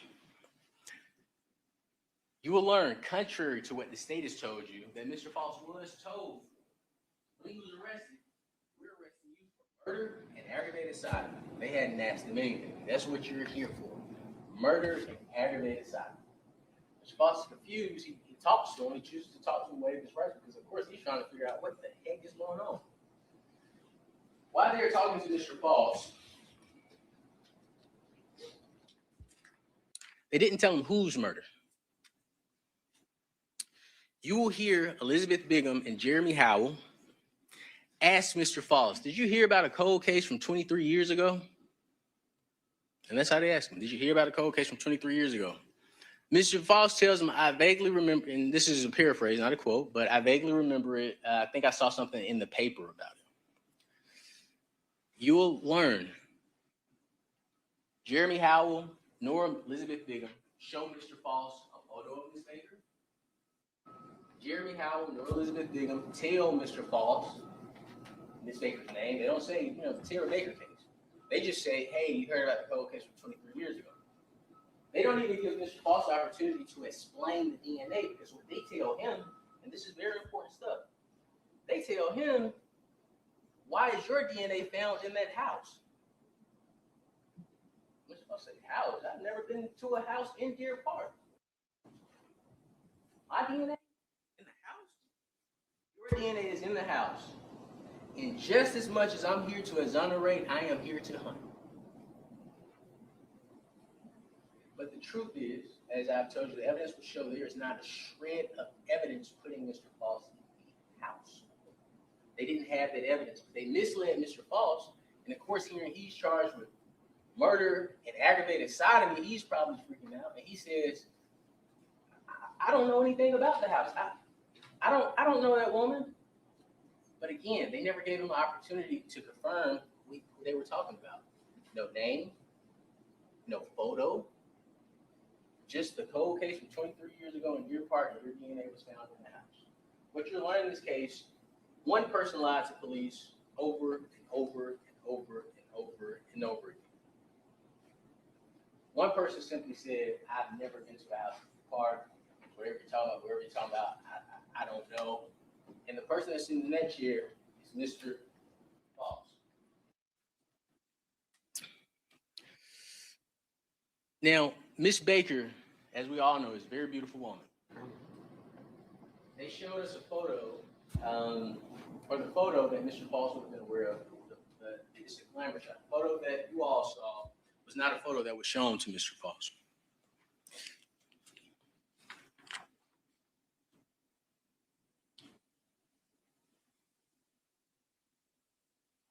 I do predict that the state, they may change this. I predict that the state is going to attempt to play for you an audio version of Mr. Foss's interview.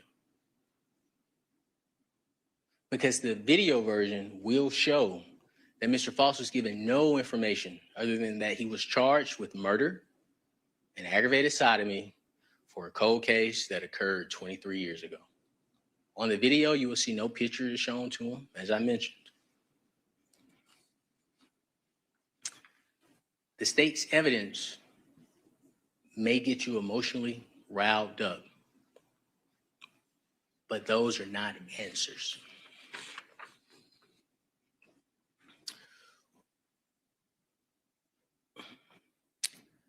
I think this is significant for everybody to know. So in 2001, Mr. Melton is told, as I told you before, that Ms. Baker was sexually assaulted. And, I may not say the sexual assault piece, but he knew. They told him in 2001, and that's when he came back with, I saw her 6 days before she passed away. When he was meeting with Elizabeth Bigham and Jeremy Howell, they told him, hey, we found another person's DNA in her body. And Mr. Melton's response was telling. Mr. Melton himself said, sounds like she was with someone else. just evidence in the case. Ladies and gentlemen, I'm going to ask you to go into the jury room for one more moment. Please don't discuss the case.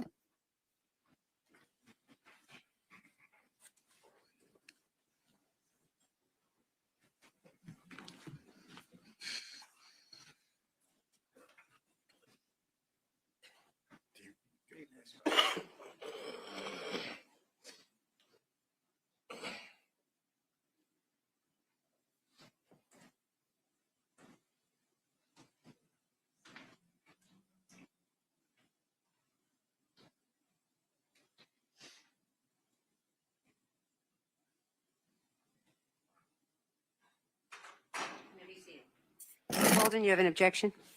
I do, Your Honor. Mr. Yalamanchili and I had talked in anticipation of us getting to this point over the weekend. But since I had made opening statement, Pull that microphone towards you. Thank you. that I would object since I had made the opening statement. But since Mr. Yalamanchili had made the 412 arguments in the past that he would handle. All right. Thank you. Go ahead, sir. Your Honor, as the court's aware, as the state's aware, if Mr. Cruz wasn't aware before we started all the pretrial motions in this case, he ought to be aware now.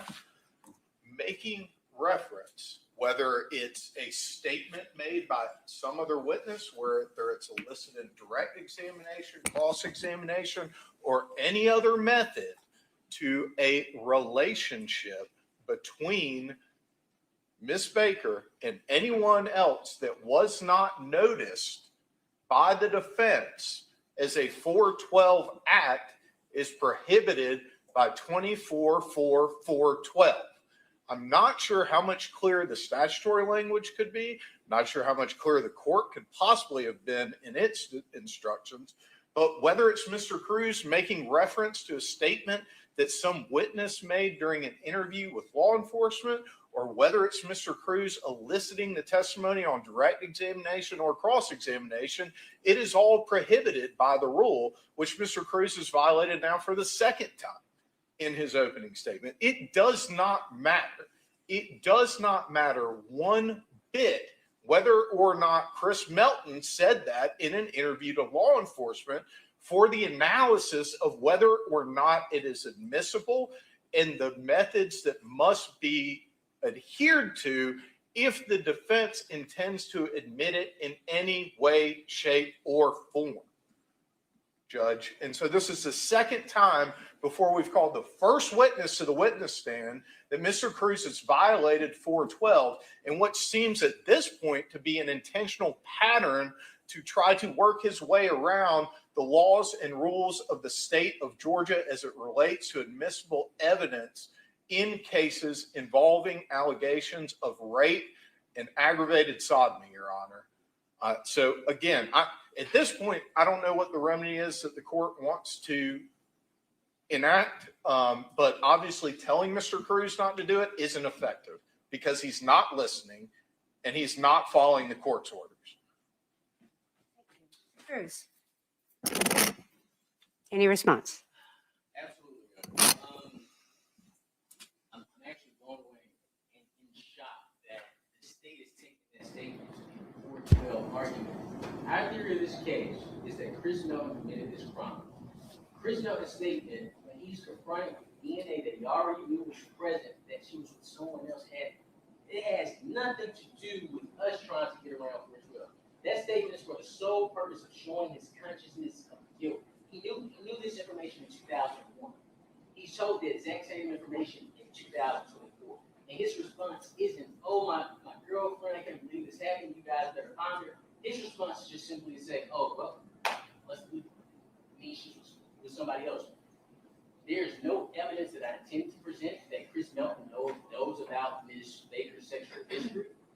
There's nothing I can intimate that Ms. Baker knows, that Mr. Melton knows about Ms. Baker's sexual history. The purpose of that statement has nothing to do with her character, under 24-412, her sexual character. The purpose of that statement is to show Chris Melton's response. When he's presented with some evidence, he gives a response that's inconsistent with the person that is innocent. So this isn't a 412. I understand the state may not like what I present, but that does not mean I have to preview every single statement I have to them so they can prepare their case. This is open statement. I respect the court. I do anything for this court. I told the court that multiple times. This is not a 412 argument. This is Chris Melvin, who knows nothing about Ms. Baker's sexual history, being confronted with a piece of evidence and making a statement that shows consciousness of guilt in our court. This has nothing to do with sex. All right, thank you.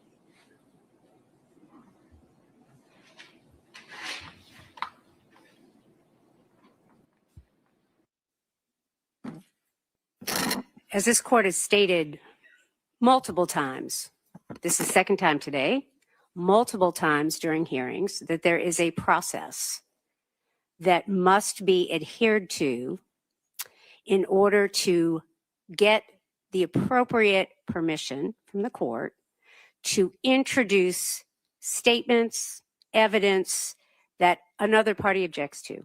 In this particular case, it is a 412 motion. We have talked about this over and over again. What I have said over and over again is that the defense has failed to file a motion under 412. The state did. The defense has failed to file a motion, and I've said many times that if the defense files a 412 motion, even though it's not timely, the court will consider it. There has been no motion filed. Mr. Cruz, you've been made aware many times that you are not to bring in this kind of statement. I mean, I realize I have said several times today that opening and closing arguments of the attorneys and arguments are not evidence, and I'm going to say it again when the jury comes out. But you've been told many times that in order to, I'm talking now, Mr. Cruz, thank you. You have been told many times that in order to present statements like that, ask for the admissibility of evidence like that, you have to file the proper motion. And the court may consider it even though it's not timely. As I just stated 10 minutes ago, I do find your statements to the jury to be avenues to circumvent 412. And it is not appropriate. I'm finding you in contempt of court. You have had the opportunity to explain yourself, and I'm fining you $1,000. And you are to present that $1,000 tomorrow morning by 9 a.m. and put it into the registry of the court. Whoa. And that is my sanction for continuing to Where is my not abide by this court's orders. I don't know how many times we're going to have this, but it really can't happen again. $1,000 tomorrow morning by 9 o'clock. You may bring the jury up. Thank you. what my boy did got what the hell? I've never seen, only in Georgia can we get this type of action. Oh my goodness.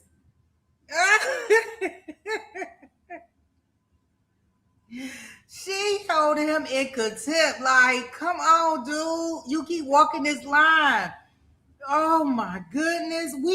Y'all, we have not even got to the first witness. How does this all go down in opening statements? I cannot.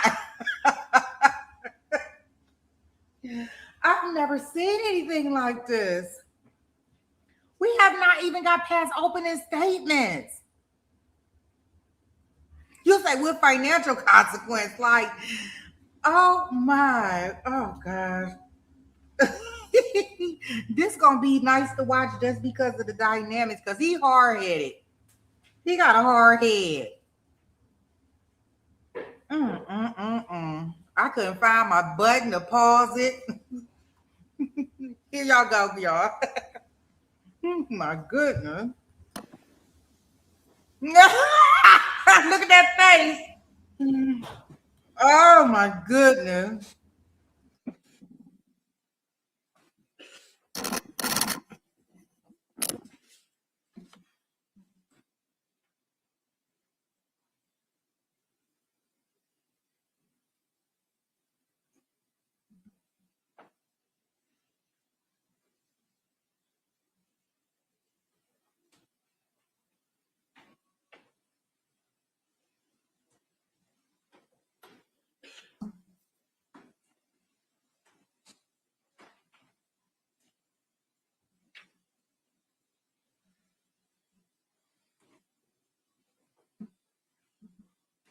All right, you all may be seated. Thank you. Ladies and gentlemen, I want to remind you that any statements made by the attorneys, whether it is in opening statements or closing statements, or during arguments, any statements by the attorneys are not to be considered as evidence. Mr. Cruz?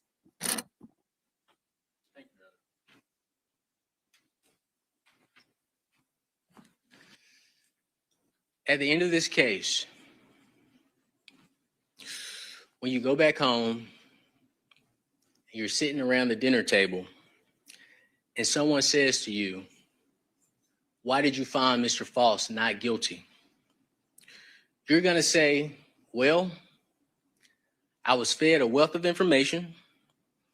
All this information came and it boiled down to one thing. The state couldn't prove that Edric Foss was the person that killed Tara Baker.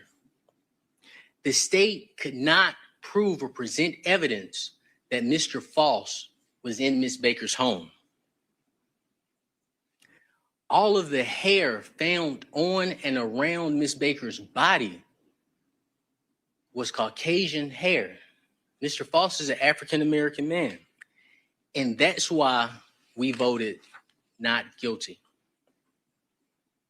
The prosecution in a murder case is required to prove their case beyond and to the exclusion of every reasonable doubt. Not a forced doubt or a speculative doubt, but a reasonable doubt. They have to present a case from you from A to Z.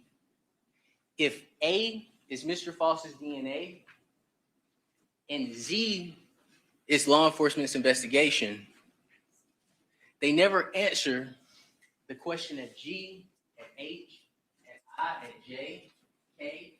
They don't answer the questions about Chris Melvin. They don't answer the questions about the hair, even the hair found in her hand. If he did it, why would she have somebody else's hair in her hand? Why would she have non-African-American hair in her hand? If Mr. Foss did it, how would he get in and out of the house unseen? Why didn't anybody see a black male running through the neighborhood? If he did it, why would he take so much time cleaning up her apartment? He doesn't know who stays there. There are 3 bedrooms. If he's a stranger, why would he take that time to clean her apartment? This was a crime opportunity. You all swore to uphold the law, to hold the state to its burden. There is evidence here of reasonable doubt that Mr. Foss did not kill Miss Baker. And it is not just sprinkled through this case. Reasonable doubt lives in this case. When you all have heard the evidence in this case, we're going to ask you to render a verdict of not guilty. In this nightmare for Mr. Foss, I am asking you individually and as a body to find Mr. Foss not guilty. Thank you.